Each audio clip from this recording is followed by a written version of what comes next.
Force et houblon. Alors aujourd'hui, on est à Birra in Festa en Corse et avec un Français qui vit en Suisse. Donc c'était l'endroit idéal pour t'interviewer. Tu es Cyril Hubert. Est-ce que tu pourrais te présenter un petit peu plus? Alors voilà, je suis birologue et sommelier suisse de la bière. J'habite en Suisse depuis 11 ans. J'ai eu la chance de faire les championnats du monde l'an dernier à Munich et puis je vais les refaire l'année prochaine à Milan. Je suis capitaine de l'équipe de France. Je fais des ateliers de dégustation de bière un peu partout, histoire de montrer un petit peu l'intérêt de la bière au public. On a un peu la même mission tous les deux, c'est-à-dire qu'on cherche à faire la promotion de la bière, de la bonne bière, sauf qu'on a une opposition complète capillaire. C'est-à-dire que il faudrait qu'on fusionne. Ah ouais.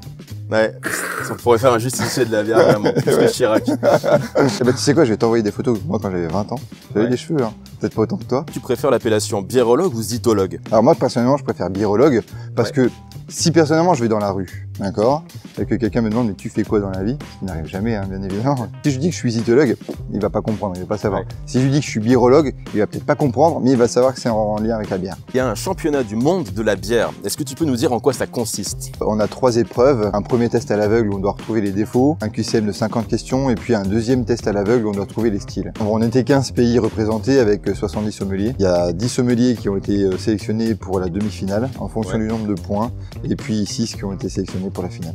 Voilà. Et le champion du monde actuel est un Allemand, que je salue d'ailleurs.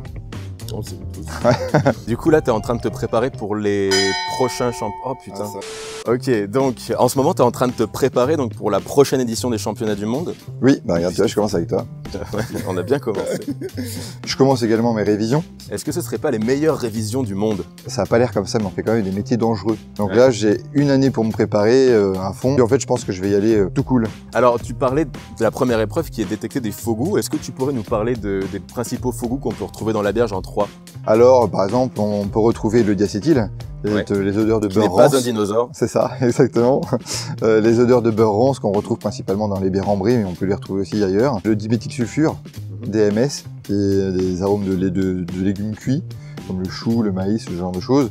Et puis le métal, par exemple, je suis totalement aveugle, ou le transdenonéal, donc le papier et le carton mouillé.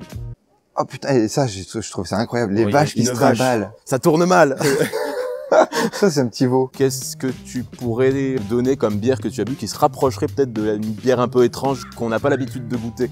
Au tout début, quand j'ai commencé, j'ai dégusté un oyster stout brassé avec des huîtres. Je me suis dit, mais oh là là, mais qu'est-ce que c'est que ça? Et puis au final, c'était super bon. Il y avait un goût légèrement iodé. C'était vraiment très très bien fait. L'avantage qu'il y a avec les brasseurs, c'est que ils sont tellement un peu tous foufous. Ils peuvent tous mettre en avant leur créativité. Et ça, c'est vraiment incroyable. Et faut vraiment qu'ils continuent comme ça, les brasseurs, à mettre en avant votre imagination. D'ailleurs, c'est ça qui est important, c'est que le lien entre les brasseurs et les restaurateurs, les chefs de cuisine, ils mettent en avant leur créativité et puis leur passion pour leurs produits. Et ça, c'est vraiment intéressant et c'est important. C'est pour ça que faire les liens entre la bière et la cuisine, eh bien, ça permet justement de mélanger en fait un petit peu les arômes, les saveurs, donc les flavors, mais de pouvoir communier un petit peu cette folie qui existe entre ces deux personnages qui créent quelque chose. On a la chance de vivre dans des pays de terroir et de gastronomie, il faut vraiment en profiter, quoi. Redonner les lettres de noblesse à la bière et puis faire en sorte que la bière puisse avoir sa place sur les grandes tables de restaurants, c'est quelque chose d'important pour moi.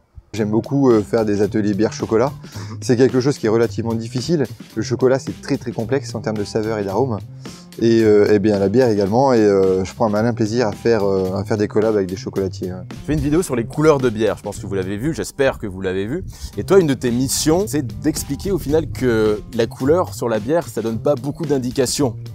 Alors oui, effectivement. Ça donne aucune indication, si ce n'est éventuellement la variété de mâles qu'on a pu utiliser. L'appellation de la bière par la couleur ne donne aucune indication ni sur les arômes, ni sur les saveurs, ni sur l'histoire du produit, ni sur son origine. On peut très bien avoir par exemple 3 verres de bière blonde, un éventail de couleurs identiques, mais avec une gueuse très acide, une double IPA très très amère, et puis pourquoi pas peut-être une bière d'abbaye un peu sucrée, tu vois.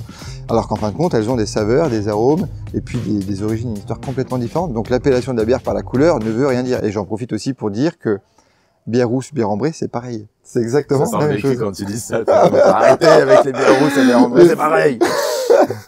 Non, c'est vrai, franchement, c'est... Arrêtez quoi, s'il vous plaît. Un bon exemple pour montrer que la couleur des fois ça veut rien dire, c'est les stouts, parce qu'un stout normalement c'est une bière noire, sombre, qui a un petit goût torréfié de café, qui est dû au malt qu'on utilise, au malt torréfié. Et au final tu peux faire des white stouts, c'est-à-dire que tu as ce goût-là, mais en utilisant vraiment du café. Et la bière, au final, est blonde ou blanche. T'aurais pu partir sur les Dunkelweißbier.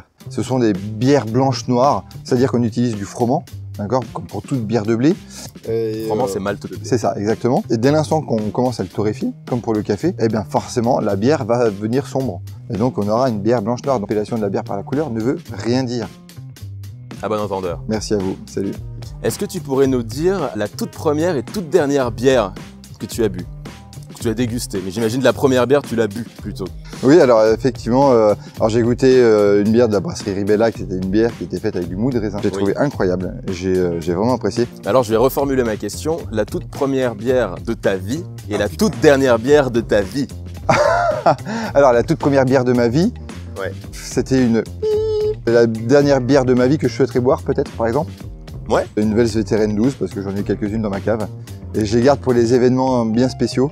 Donc si ça doit être le dernier jour de ma vie, alors je prendrai cette bouteille-là. Ça me paraît un bon plan. Cyril, merci de nous avoir accordé un peu de ton temps. Merci. Et on va descendre avant qu'on brûle vif au soleil.